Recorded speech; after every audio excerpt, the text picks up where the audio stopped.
Hi, my name is Julia Arndt and I'm a stress management trainer and personal development coach.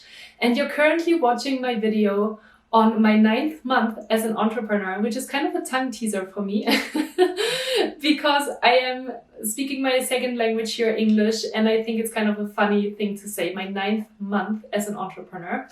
But if you have known this series, you know that every month I am sharing with you all of the insights, all of the experiences, all of the learnings and challenges that I have experienced building my own business.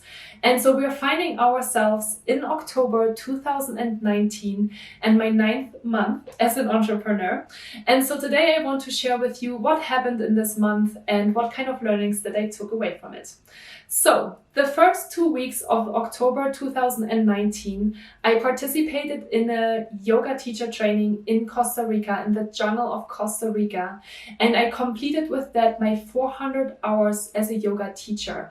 And a lot of people always ask me if I'm going to use that in order to teach yoga. And the answer is no. Yoga for me really is my own personal development tool, and I have hesitated to share this with you for a little while, even though I think people usually tend to know that I am doing yoga and that I do meditate as well. But for me, it is really important that people understand that stress management is a tool that everyone can learn, and that means that you don't have to do yoga or meditation in order to manage your stress. It is just one tool that some people might use in order to feel better.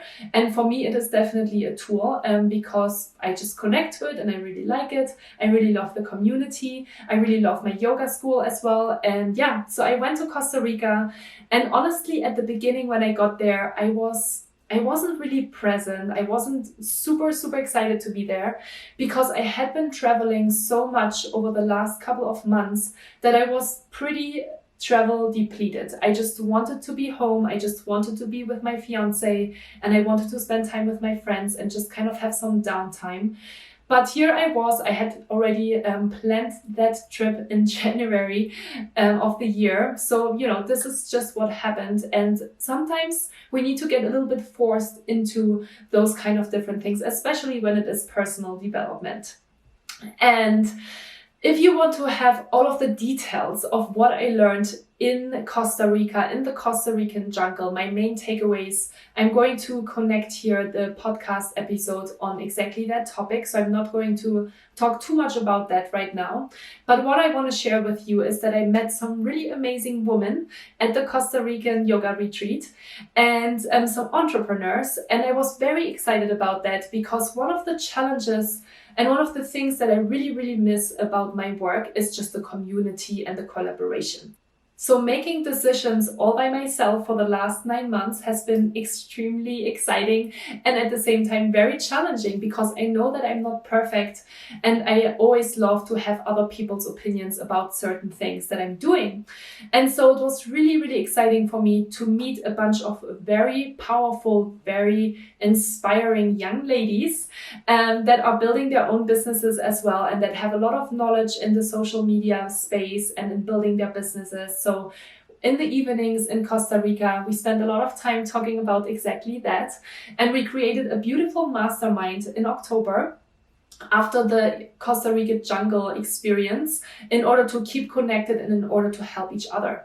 Because at the end of the day, a rising tide lifts all boats. I know this is a little bit cheesy, but I truly believe in that. It's been really interesting for me because over the last couple of months, I've been meeting a lot of people that are always like, oh, there's already so many coaches out there. And maybe there's already a lot of stress management coaches out there as well. Or people that want to be a motivational speaker or that want to teach personal development.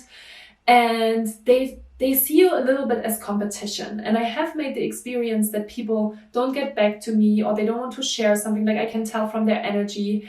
And I just don't really get it, honestly, because I am a person that really loves to share what I'm learning. I love to help other people. And I truly believe that if I give that energy out, it will come back to me as well. Because there's some brain science as well that says that, we are kind of attached to reciprocity. So if we're giving something, we usually get back something as well. And so I was really excited to meet these girls and to see that they're excited to share with me as well, and to share our communities and to share our learnings and to share our tools. And so so that's been a very, very exciting thing for me. As you can tell from my demeanor, I was very excited about that. And then I came back home, finally. I don't have any travel plans for the end of the year, but there might be some small things that are popping up on my calendar and some requests for trainings kind of last minute. So maybe I will need to travel a little bit in December. But for now, I'm here, I'm at home, and it's so exciting for me to finally rest and to focus on my strategy for 2020. So it is October, and it was already mid-October when I came back from Costa Rica. And the biggest probably learning and the biggest kind of next action item step that I took away from this was I need to hire help. So one of the girls actually in the yoga retreat, she's only 28 and she has a very successful business. And she said to me, hey, listen, like I was working with a coach as well. And she said to me, you need to get help right now before you're starting to get too overworked, before you're having too much stuff going on, because now you actually have the time to onboard somebody and to start to get help. And even though this might be really scary, and even though you might feel like you're not even having the funds to pay for yourself, this is the right time to invest in another person. And so that really stuck with me. And as you might remember, in September, I was already starting to think about that. I just felt like I don't have enough time in the day to get everything done. So when I came back in October, the very first thing I did was to write 2 job descriptions for video and sound editor, and at the same time for personal assistant. And so I put that out there, and I hired 2 people. Actually, I hired 3 people very, very quickly. I hired a virtual assistant that's responsible for video and sound, and you are watching the video right now that he is cutting and that he's preparing. And then I hired a brand strategist, so a brand consultant that is helping me to look over all of the things that I'm doing. And to make sure that my strategy is clear, that I'm talking and addressing the right people.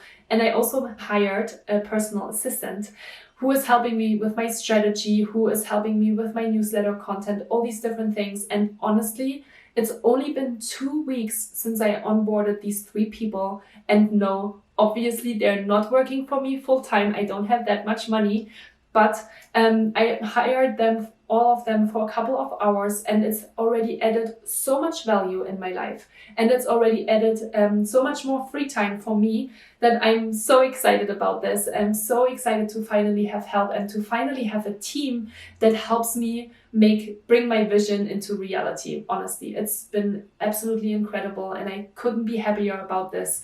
So that was obviously a little bit of a time investment from my side as well in October, which led me to not be very productive on my book writing side. As you remember, or maybe you don't remember because you're watching this video for the very first time, I set myself the goal to write a book until the end of the year. I have so many ideas, and I have done a lot of research, and I've done a lot of brainstorming on my very first book that I'm so excited about launching next year. And I set myself a goal to write 4 hours per day for 5 days a week for 55 days until the end of the year. In October, together with my writing coach, we reviewed a lot of my scribbles and brainstormings and researches that I had done over the course actually of Costa Rica, because I was listening to a lot of different audiobooks and I had some time to really dive into writing all of my thoughts down. And honestly, I have not had time to write as much as I wanted to. It's already early November now, and I have only spent 1 full day to really write. And so I have maybe 10 pages, but I've done a lot of research. And honestly, with all of the strategy that I have been doing with my new employees, I'm starting to get more and more clear on exactly who I want to help, on exactly what I want to write about. I've been doing a lot of research, talking to different tech company employees. I'm talking to consulting companies and employees. I'm talking to venture capitalists. I'm talking to all these different professions because I want to make sure that my book is relevant for all of these people, for all of you, and that the tools that I'm creating are really applicable for you. So I think I'm giving myself a little bit of slack here, and I'm telling myself, even though I haven't been writing, I've been doing a lot of research and I have had some tremendous learnings. And maybe honestly, I'm not 100% ready to start really the writing process because I'm still learning so much and I'm doing so much research and I'm meeting so many incredible people along the way. But it's been super exciting, and just the thought alone that I'm writing my own book is very powerful for me, and it's something that makes me really excited. And one of the things that I wanted to tell you as well is that what is really, really funny. So I have this mastermind now from the girls in Costa Rica. I have another mini mastermind with another person that has come into my life and that has been really helpful. And you know how it sometimes is when like somebody mentions to you like a name or a book or something, and then all of a sudden you hear it everywhere. You haven't heard about it before, but then all of a sudden you start hearing it everywhere. And that was what happened to me. And so a girl in Costa Rica mentioned to me that I should definitely be reading the launch book by Jeff Walker. And then the other person that's on my other mastermind mentioned to me that he started just to read the book. And I was like, this is so funny. I feel like so many people are telling me about reading this book at the moment. I should read this book. So we actually created an accountability check with my friend in the mastermind. His name is Ben. And we said, okay, let's read this book in the next 2 weeks in order to be exactly sure of how we're going to launch our new programs, how we're going to create our audiences, and make sure that we are really clear on what we want to communicate. So I have been reading that book, launched by Jeff Walker, and it's really incredible. I've took so many learnings and so many insights away from the book. So if you are an entrepreneur and you are interested, I would definitely recommend you reading this book. I think it was really helpful. So based on all of these learnings that I took away from this book, there were a couple of additional things that I wanted to create in order to build a really strong community for myself for this year. And I've been working on that over the last couple of weeks, and it's been taking also a little bit of time away from writing my book. That's why I talked about this. But yeah, I wanted to share that with you because I think, and even if you're not into the entrepreneur space, this might be an interesting book for you. I think it's definitely more tailored to business owners and people that are starting their own business. But yeah, take a look. Maybe it's of interest to you as well. So yeah, that was my month of October. As you can tell, a lot of things happened. 2 weeks in Costa Rica, then I was 2 weeks at home, and all of these things happened in that 2-week period. So yeah, it went by very, very fast, and I'm very excited about everything that's going on. And I couldn't be more grateful. I've been having actually a lot of requests for trainings until the end of the year, which I was very surprised about. So it's really interesting for me to see, you know, how more and more people hear about me. It's really interesting to see that actually companies are still planning trainings and offsites in November and December. Yes, it's very surprising to me, but it's great. So I've been doing a lot of that kind of work as well. And yeah, taking care of myself, of course, in the process, as always. Not always very easy, especially when there's so many cool ideas, but I'm taking care of myself. And I'm extremely happy to be home and to kind of slow down a little bit, at least from a travel perspective, and to focus on all of the exciting things that are coming your way in 2020. So I would really appreciate it if you could give this video a thumbs up and leave a comment about maybe a main takeaway that you had listening to this video. I hope it was helpful for you. If you have any questions for me, maybe there's something that you would love me to talk about and I haven't talked about it yet, just leave a comment and I'm more than happy to talk about it maybe in the next video, or maybe I'll send you an answer as well. I'm super excited always to hear from you. So thank you so much for watching this video, and I'm talking to you hopefully next month. And until then, thank you so much. Good luck. Have a great week and talk to you soon. With gratitude, Julia.